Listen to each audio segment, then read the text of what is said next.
faut reconnaître qu'il y a des exemples difficiles. La piscine, oui, c'est un outil qui est occupé à 100% de sa capacité. 100%, c'est parce qu'on ne peut pas 110, parce qu'on ne peut pas plus, parce qu'il y a justement des normes de qualité, de responsabilité. Il s'agit de véritablement la mettre à l'optimisation. Alors que répondre de façon immédiate? On va parler d'éléments financiers. Moi, je suis pour imaginer une piscine de plus belle envergure, qui ne sera pas faite à l'échelle de plusieurs communautés, mais à l'échelle d'un pays. Vous avez déjà vu cette question abordée il y a déjà quelques années, quand on en parle. Personne n'ose prendre le sujet parce qu'une belle piscine qui tient à la route, comme ça existe maintenant dans quelques territoires du département, c'est un investissement de 14-15 millions d'euros quand même.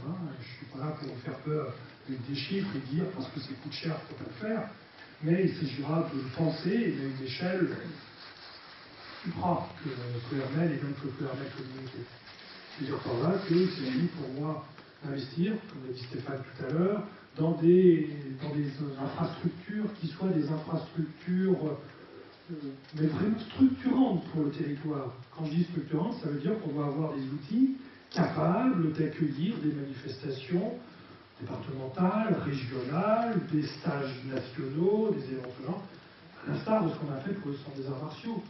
La piscine devra être quelque chose, à mon avis, qui doit permettre d'accueillir des compétitions. C'est bien dans ce sens-là.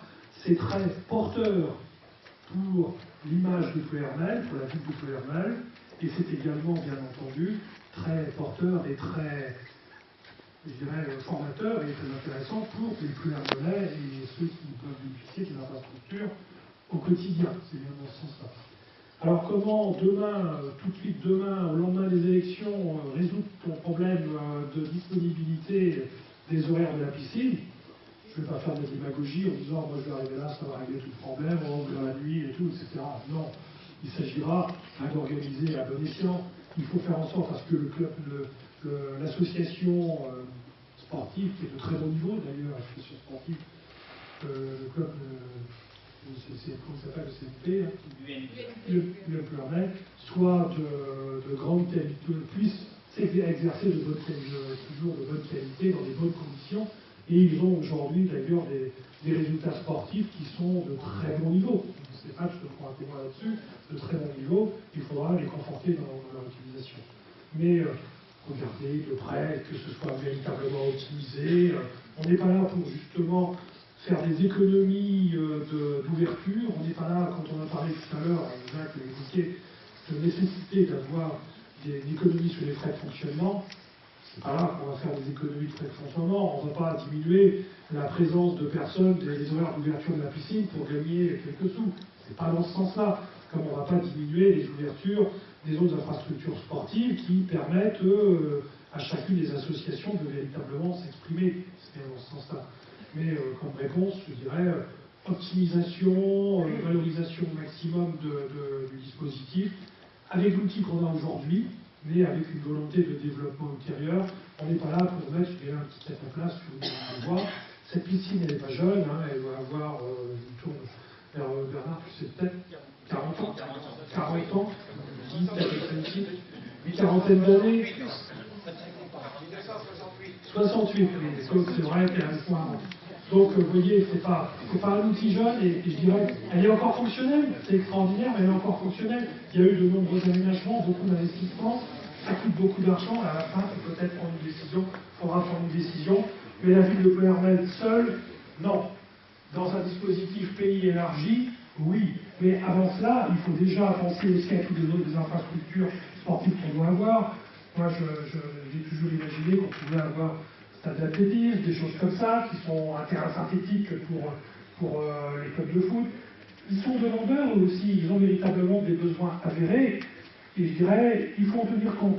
Je ne fais pas de promesses à considérer, je ne vais pas dire, on va le faire, je vous promets, jurer et cracher par terre, non, absolument pas.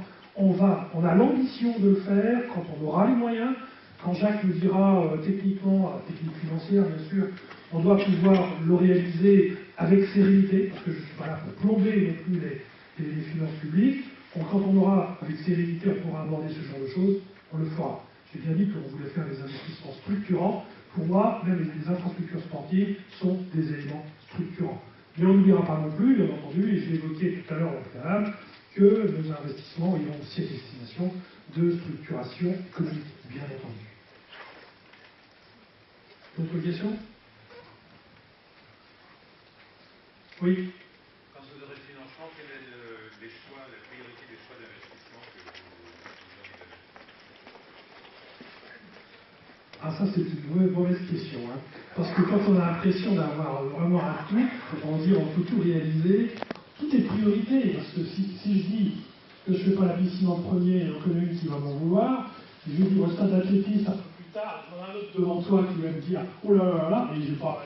Il y a des footeux ici qui vont peut-être m'en vouloir aussi. Tiens, Jean-Claude est là-bas en me disant tiens, l'athlétisme, tu l'as peut-être le terrain synthétique, tu l'as peut-être un peu oublié. Il s'agit de réaliser justement en fonction de nos capacités de financement. Jacques l'a démontré tout à l'heure. Moi, je suis un petit peu plus optimiste que lui. Lui, il fait de la technique financière pure dure. Moi, je vais faire aussi un peu de la politique financière. Et la politique financière, c'est de la projection. Et lui, quand il fait un état des lieux strict en disant moi, je vois le développement des finances en fonction de nos capacités aujourd'hui et des mouvements possibles. Moi, dans les mouvements possibles, je suis d'un naturel optimiste. Autrement, je ne me présenterais pas si je n'étais pas optimiste dans la volonté et dans la ferveur. Je suis d'un naturel optimiste et je considère que demain, on doit pouvoir se développer. Se développer, ça veut dire avoir des bases supplémentaires, faire venir des entreprises qui apportent des taxes supplémentaires, faire venir des résidents nouveaux qui font venir des taxes supplémentaires. Ce seront des enveloppes supplémentaires. Donc, sans avoir à augmenter les taux d'imposition, on doit pouvoir bénéficier demain de marges financières un petit peu plus conséquentes. Alors, on a dit qu'on maîtrisait les dépenses de fonctionnement, voire diminuer. C'est bien ce que tu as bien signalé tout à l'heure. Moi, j'ambitionne 5% de diminution des dépenses de fonctionnement d'aujourd'hui. Le conseil municipal, Mme Levard nous parlait de 2%, c'était déjà un premier pas. Si elle peut faire 2%, quand on a augmenté de 30% dans une mandature, ça ne va pas être trop compliqué de baisser de 5 à mon avis, hein, c'est tel que je le vois. Donc c'est déjà le préalable, et à partir de là, ça nous permettra de bénéficier de finances qui vont dans ce sens-là. Alors, quelles sont les grandes priorités? Eh bien, la priorité, je dis oui, là, sur les infrastructures sportives, ce sera celui qui sera le plus pressant. Il est évident qu'à un moment donné, ce sera le plus pressant, celui qui sera le plus structurant. S'il y a une nécessité de contribuer à un outil intercommunal, comme je viens d'évoquer, sur un outil tel qu'une piscine, parce qu'il faut le faire absolument et que tous les autres sont d'accord, tous les acteurs. C'est-à-dire que dans ces cas-là, on n'est pas seul à décider, il y a les autres à côté. Voilà, donc dans ces cas-là, on jouera le jeu. Si demain, on doit absolument veiller à ce qu'il y ait une envergure nouvelle donnée dans telle catégorie de sport, pourquoi pas? Si le club de foot monte démesurément tous les ans dans des hautes stratosphères, on va en tenir compte, bien entendu, parce que c'est aussi une image qu'on porte, c'est une image qu'on colporte et qui, pour moi, est importante. Hein. C'est l'image sportive qui est loin d'être galvaudée. J'y ai pratiqué, j'ai été président d'association sportive pendant une douzaine d'années, je sais ce que ça peut représenter et quelle image on peut y trouver. C'est important. Alors, vous voyez, je suis désolé de ne pas te donner exactement une réalité quant à ces investissements, qu'est-ce que je vais prioriser. Je ne voudrais pas être démagogique, mais il s'agit d'être réaliste. Ambitionner les choses, c'est pour moi quelque chose d'important, c'est une vision, mais la réalisation doit aussi être pragmatique et en fonction de nos possibilités, de nos capacités. Comptez sur nous pour être vigilants là-dessus. Mais on ne fera pas dans l'immobilisme. D'autres questions? Oui. Sur quoi vous allez diminuer le train de vie alors du coup? Sur quoi on diminue le train de vie? Oh, alors là.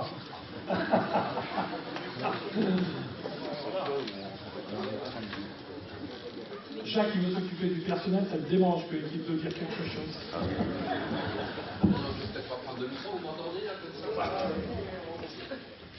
Alors, il y a le personnel, on va parler du personnel. Mais en matière de personnel, il y a des règles de gestion. Il est bien évident qu'on a d'un côté du personnel titulaire, de l'autre des non-titulaires. Donc, des règles de gestion tout à fait différentes. Il est bien évident qu'on ne peut pas du jour au lendemain, comme on a pu l'entendre, prendre une Kalachnikov et puis descendre tous les chefs de service. C'est une méthode, mais c'est plutôt du côté de chez Poutine, ça. Alors, donc il y a des règles, il faut les respecter. Si on doit diminuer la masse salariale des titulaires, ça peut être le non-remplacement des départs en retraite, ça peut être également des gens qui sont mutés à l'extérieur, qui ne sont pas remplacés, mais on n'a pas besoin de faire des économies énormes dans ce domaine-là. Il n'y a pas que dans le personnel.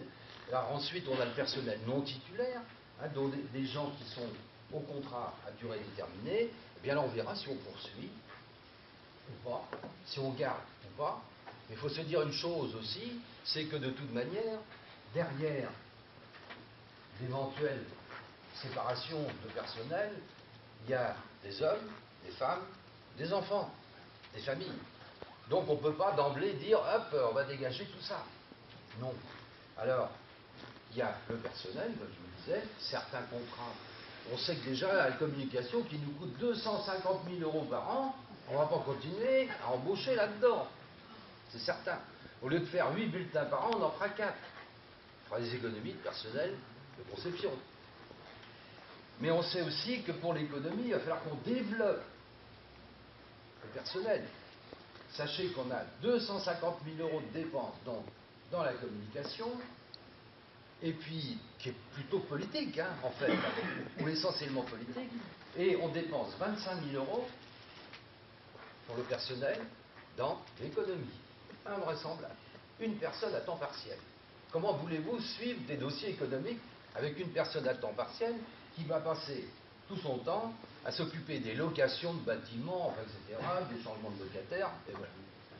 Alors, donc, on va transvaser un petit peu, mais les économies, elles ne vont pas se faire que dans le personnel.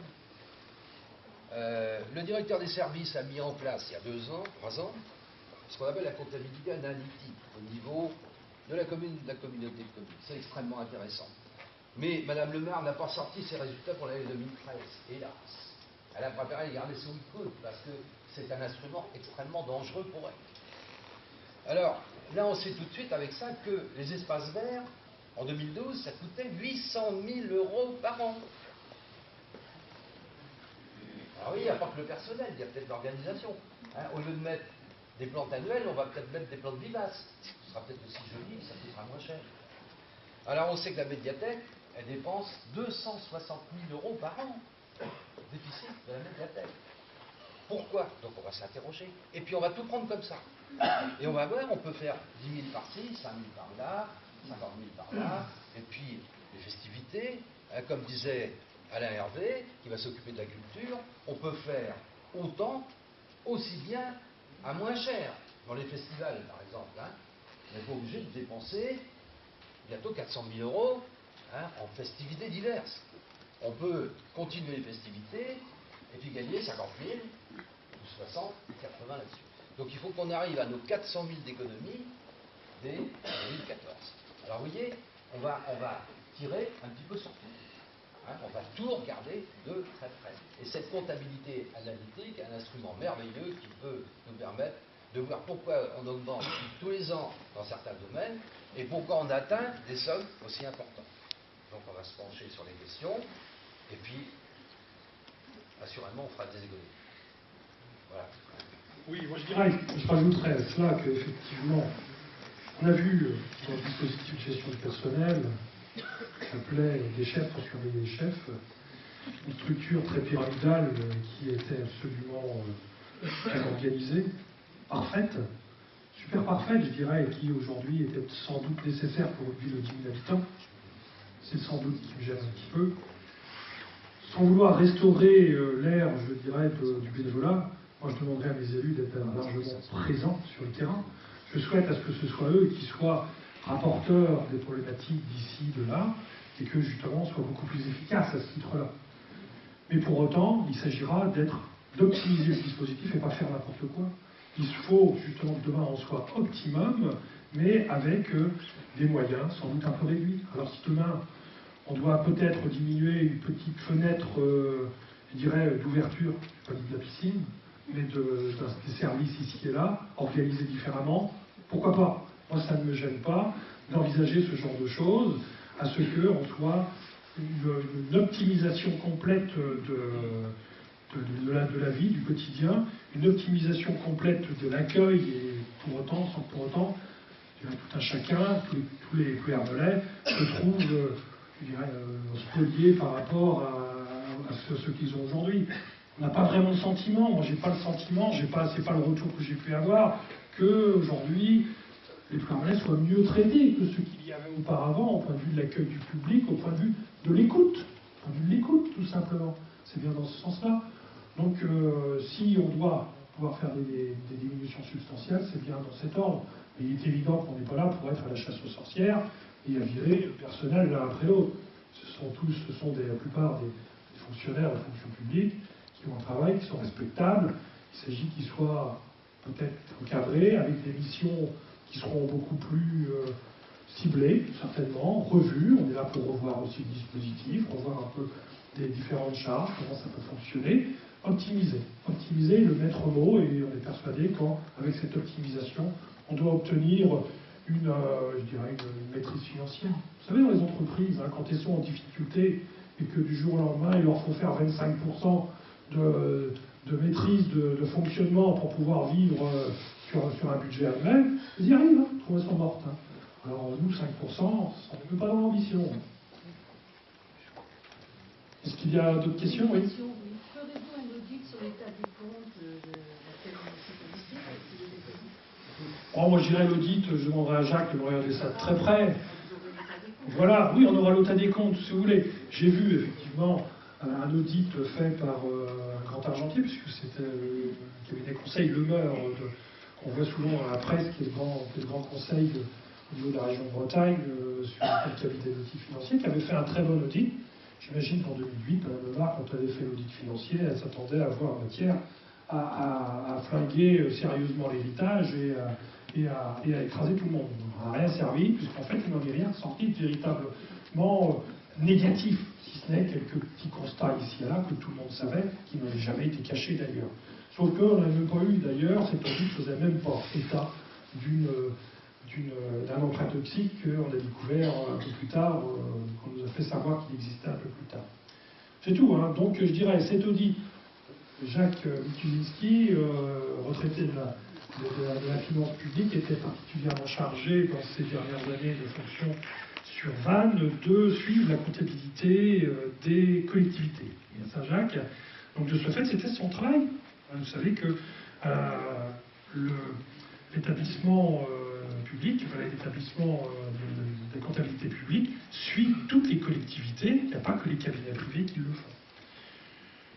Il faut savoir aussi que les finances aujourd'hui sont présentées annuellement au conseil municipal avec des propositions de budget et autres. C'est fait par un cabinet privé. Hein. Ils ont un cabinet privé qui suit de très près, qui le suit depuis tout le temps d'ailleurs, parce que c'est toujours le même de l'époque précédente où j'étais chargé des finances également en plus de premier adjoint, et où c'était déjà ce cabinet qui suivait la ville de Ploërmel, donc qui connaît parfaitement la progression, qui connaît l'histoire du fonctionnement de Ploërmel, les marges de progression, etc. Je peux vous dire qu'on pourra lui faire encore une grande confiance, j'en suis persuadé. Je n'ai pas eu contact nécessairement avec lui pendant ces années, mais connaissant la personne, on travaillera toujours avec lui, bien entendu, pour pouvoir parfaire nos dispositifs, et je suis sûr que ça fonctionnera très bien. Une autre question? Oui. Est-ce que vous intégrez la baisse de la dotation de l'État? Oui, bien entendu.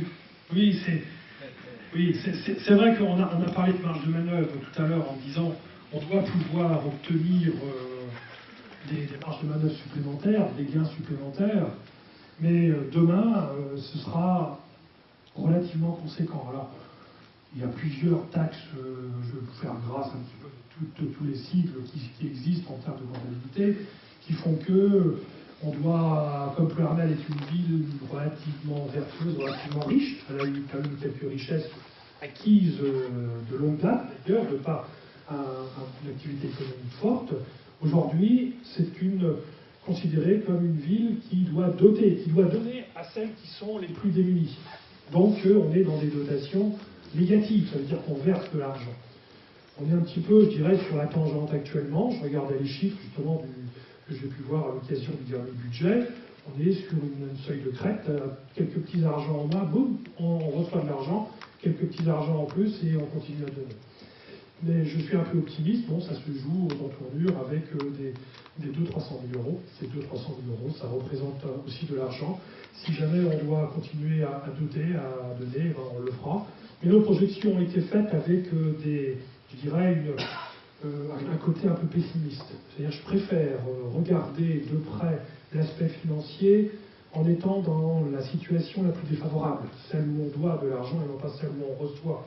Donc, si on reçoit, c'est toujours ça en plus, ça nous permet d'avancer justement dans des projets d'investissement si jamais on a des dotations supplémentaires qui nous arrivent. Vaut mieux être dans cette logique plutôt que d'être toujours optimiste en termes financiers et d'avoir à supporter des charges financières supplémentaires qui nous imposeraient d'augmenter les impôts, le cas échéant, et ce n'est pas du tout notre intention dans ce cadre. Alors autrement, on voit bien aussi le poids des échanges qu'il peut y avoir entre les collectivités. J'en profite pour parler un petit peu de ça. On sait qu'il y a un jeu d'équilibre entre communes et communautés de communes, que la communauté de communes reverse à la ville de Ploërmel des dotations conséquentes de par des richesses acquises du temps de la grande prospérité économique de Ploërmel, et qu'aujourd'hui, on a toujours sous ce coup près, je dirais, sur la tête, en disant, si demain la communauté de communes est en difficulté financière, est-ce qu'elle abondera toujours à la ville de Ploërmel, qui elle se trouvera elle aussi en difficulté? C'est pour ça que demain, on aura nécessité, nous, de tenir non seulement la ville, mais la communauté de communes. Ce sera à nous de tenir les deux entités pour faire en sorte à ce que, justement, cette cohésion, elle soit maintenue et qu'il n'y ait pas de soucis majeurs d'orientation politique financière entre les deux entités. Mais c'est vrai, l'État se désengage, c'est la contribution à l'aide publique, la contribution à l'effort national, que ça a été présenté comme ça, contribution à l'effort national, où on dit, hier vous aviez de l'argent, on était riche, on vous donnait de l'argent, demain on vous en donnera un peu moins, et après-demain encore moins. Donc apprenez à vivre plus chichement, apprenez à vivre différemment. Là où hier on avait nécessité justement de mettre en place des structures plus pour même embaucher, avoir du monde, aujourd'hui les collectivités locales se rendent compte que l'État n'est plus l'État-providence qui avait des enveloppes à distribuer et qui permettait de donner de l'argent à tout va. On voit que même dans les investissements, c'est la même chose. Là où auparavant, on pouvait gratter du 70-80% de subventions sur tel ou tel projet, et j'ai vu des gros projets comme le Centre des Arts Martiaux réaliser les 80% de subventions publiques quand même. C'est extraordinaire. C'était le dernier, et celui-là, heureusement qu'on l'a fait, parce que ça coûte beaucoup d'argent, et aujourd'hui, on est loin de tout ça. Quand on a 50% de subventions, on est les rois du pétrole. C'est bien ça. Parce que les autres collectivités, que ce soit la région, le département, je suis conseiller général, donc je suis de près les finances aussi du département, qui explose dans des contributions sociales, particulièrement parce que c'est sa vocation première au département du Morbihan, sur des très gros budgets, mais aujourd'hui, les chiffres annuels augmentent par millions d'euros. Donc c'est autant de dotations à moindre au titre des aides aux collectivités locales. C'est un petit peu ça. Aujourd'hui, je dirais, le grand message, c'est toi et le ciel t'aidera, quoi. Et c'est bien, collectivité locale, apprenez à travailler seul, en autonomie, sans dépendre des autres. D'autres questions? Oui, allez-y. Avez-vous des projets concernant l'accueil de la petite enfance? L'accueil de la petite enfance. Alors, là-dessus, moi je m'appuierais beaucoup sur Conseil général. Je suis toujours très, très branché là-dessus parce que je faisais partie de cette commission et je sais que beaucoup de choses ont été mises en place d'accompagnement. On parlait d'accompagnement justement, mais il y a des organisations qui sont faites, notamment dans le domaine social, c'est le Conseil général qui vient là-dessus. Il a mis en place des structures et notamment je dirais, des accompagnements technico-financiers. Je dis ça parce que ça veut dire que la collectivité locale, en l'occurrence nous, on peut mettre en place des dispositifs et on sait qu'on pourra s'appuyer sur des connaissances techniques qu'il y a auprès du Conseil général, voire même des enveloppes financières d'accompagnement. C'est jamais gratos, c'est fini ça, comme je dis, étoile, si, etc. Il faut abonder là-dessus. Alors l'accueil à la petite enfance, il peut y avoir deux volets. Il y a bien entendu le volet accueil en complément de la scolarité. Il s'agit d'avoir à l'occasion des espaces loisirs entre les périodes scolaires, de faire des activités qui permettent d'accueillir les enfants. Pourquoi? Pour justement permettre aux parents, notamment aux parents qui travaillent, et c'est ça la cible privilégiée, de pouvoir trouver une alternative à un coût très très raisonnable. C'est bien dans ce sens-là. Deuxième point, c'est sur l'accueil de la petite enfance, c'est favoriser, on va parler de crèche, hein, est-ce que crèche publique, pas facile, quoique, il faut tout regarder, il faut tout imaginer, mais c'est pas quelque chose qui est facile parce que financièrement, pas assez lourd aussi, moi je regarde de près, il existe aujourd'hui des crèches privées, et les crèches privées qui jouent assez bien le rôle. Alors, il faut sans doute les conforter, et quand je dis les conforter, c'est faire en sorte à ce que même la collectivité les accompagne. Je sais même actuellement, il y a des places qui sont achetées par les collectivités, et on continuera comme ça. Il s'agit de faire en sorte à ce que ces structures puissent avoir un certain équilibre financier pour qu'ils soient viables. Ce sont quand même des entreprises privées qui ont besoin d'obtenir des équilibres. Donc là-dessus, on pourra contribuer avec ces moyens. Horaires atypiques, des choses comme ça aussi, c'est peut-être dans une question qui va dans ce sens-là. Les crèches avec des horaires atypiques, tout est à imaginer là-dessus. C'est des vraies questions qui sont posées. Pierrette, je vois que tu lèves la main parce que tu connais bien le sujet. C'est ma suppléante au Conseil général et... C'est la création de MAM. Oui, oui, c'est vrai. Alors ça, oui, mais ça, si tu veux, c'est l'accompagnement des techniques du Conseil général. Pourquoi? Parce que le Conseil général organise techniquement le dispositif. Voilà, il propose ce genre de choses. Il propose l'accompagnement technique à la réalisation. Les maisons d'assistants maternels ou l'accompagnement à la formation des assistants maternels qui permettent de la continuité des agréments qui sont donnés dans ce cadre-là sont des choses importantes, qui pour moi sont très importantes et qui font partie des choses à mettre en place, à organiser, mais à organiser techniquement sur le terrain de façon à ce que chacun se sente à l'aise dans ce dispositif et puisse avoir une réponse justement sur ses attentes de formation, de je ne sais quoi, même d'organisation. Ça peut être fait, par exemple, ne serait-ce que dans un ancien local commercial, une MAM c'est un groupement de quelques assistants maternels qui ne veulent pas recevoir les enfants dans leur propre maison, et qui ont cette MAM collective, et ça permet que quand il y a une assistante maternelle qui est malade, elle est remplacée par les 2 ou 3 autres qui sont présents. C'est un dispositif que je suivrai, comme je te dis, je suivais cette commission au Conseil général et j'avais connaissance de toutes ces choses qui sont mises en place un peu partout dans le département, mais pas partout.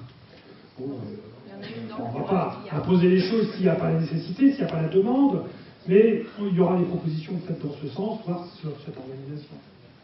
Est-ce qu'au niveau du fonds maternel, ça marche mal dans le style dans son Covid, on est c'est pas réalisable une MAM après des crèches, des choses comme ça, des extensions du RAM, parce que le RAM n'est pas ouvert pendant les vacances scolaires, des choses comme ça, oui, mais un MAM en centre-ville, c'est pas possible. C'est pas... Il n'y a pas de logique. Je dirais, tout est à imaginer dans la mesure où il y a nécessité de mettre en place le dispositif et où il y a un besoin avéré et qui est structurant. C'est bien dans ce sens-là qu'on peut le faire. C'est pas autrement. Évidemment, on va pas faire le bonheur des gens contre leur gré, bien entendu. Oui, Bertrand? Oui, bonsoir. Je vais poser une question, mais je vais d'abord étayer, parce que là on vient de parler de la petite enfance, je profite de rebondir sur nos aînés, nos parents, l'accompagnement de nos parents. Il n'y a plus de règles, on en parle aujourd'hui à la municipalité, mais je vais poser une question, mais je vais devoir l'étayer parce que je me fais un peu l'ambassadeur d'une personne qui m'a interrogé la semaine dernière, puisque je me suis, comme des gens que je vois ici dans la salle, investi contre le PMU de Madame Lemar et de son bras armé, M. Brochard, qui, pour faire une parenthèse, n'habite même pas à Clermel, donc ne peut pas être intercepté par des voisins qui lui disent qu'est-ce qu'il nous a fait. Ça, c'est une parenthèse. mais qui a le mérite d'exister. Je rencontre une dame la semaine dernière qui me dit, sachant que j'étais un petit peu investi dans cette association, que d'ailleurs, encore une parenthèse, Madame Lemar a fait passer pour une bande d'affairistes. Mais là, vous allez voir qu'il n'y a pas que des affairistes et le cas n'est pas isolé. Je rencontre cette dame qui me dit, j'en suis au cas, mon papa a 80 ans, il avait 1800 mètres carrés de terrain, enfin peu importe, on fait passer le géomètre, il y a un de ses petits-enfants qui lui achetait le terrain à 25 €, c'est en campagne, en sachant qu'il est à 100 aujourd'hui à Plouermel. Donc le papy accompagne son petit-fils. Et aussi le calcul fait, c'est que là, le docteur leur a dit qu'il pourrait penser à l'EHPAD. Ce monsieur, il n'a simplement que, je ne me souviens pas exactement du chiffre, mais autour de 700 € de retraite. Quand on se renseigne combien coûte l'EHPAD par mois, cette dame n'a pas les moyens de venir, donc elle est complètement dans la détresse. Et là, il m'a interrogé, je vais te poser la question, je l'ai déjà certainement posée, en me disant, pas de votre copain Patrick Le Dupont, quand je lis un peu, d'un côté, Madame Lemar dit c'est figé, d'ailleurs elle s'en félicite, les choses de son bilan qui ont été rondement et bien menées, c'est PLU. Bon, voilà. Sachant qu'il y a des gens en perdition. D'un autre côté, il y a une autre liste dont le chef de liste dit que tu n'as rien fait et que tu ne pourras rien faire. Donc là, les deux sont d'accord. D'un côté, c'est figé, c'est bien, on a bien travaillé. Et de l'autre côté, Patrick Le Dupont ne pourra pas faire quoi que ce soit. Donc là, les cartes sont entre tes mains parce que, effectivement, il y a des gens en perdition, mais vraiment en perdition. Effectivement, là, effectivement, on est à Plouermel-Ville, on va dire, hein, même si on est encore un gros village. Les problèmes ont été réglés sur Plouermel-Ville. Mais les cas ne sont pas isolés en campagne où des gens se sont fait véritablement spolier et des gens qui n'ont pas d'argent, qui ne sont pas des affairistes, et ça leur aurait peut-être permis de passer quelques mois à l'EHPAD. Donc voilà. Et la question, tu l'as compris. Deux questions là-dessous, parce que je vois le plus et la gestion des personnes âgées. Mais bon, mais tout est lié. Tout est lié. Là, en l'occurrence, tout est lié. On parlait de la petite enfance. C'est vrai, mais tu as tout à fait raison. Alors sur le PLU, c'est bien là-dessus la question principale. Le PLU, la réponse elle est catégorique là-dessus. Nous avons toujours, et je dis nous parce que je fais partie d'un groupe d'opposition, je suis responsable du groupe d'opposition au conseil municipal, groupe où j'ai 3 personnes qui sont avec moi actuellement dans le groupe, et il y en a une qui est d'ailleurs dans la liste de celui qui dit qu'on n'a rien fait, qui est avec moi. Notre position a été catégorique. Nous sommes toujours opposés au projet de PLU proposé par Mme Lemar, au motif premier que ce PLU était simplement agent de spoliation pour les propriétaires. Les propriétaires qui ne sont pas des investisseurs immobiliers. Et comme tu dis, mais qui simplement pouvaient avoir un bien acquis, héritage, etc. Mais surtout qui, j'ai eu des témoignages dans ce sens, qui considéraient ce bien comme des économies pour leur retraite. J'ai eu des exemples dans ce sens. Maintenant, c'était une valorisation.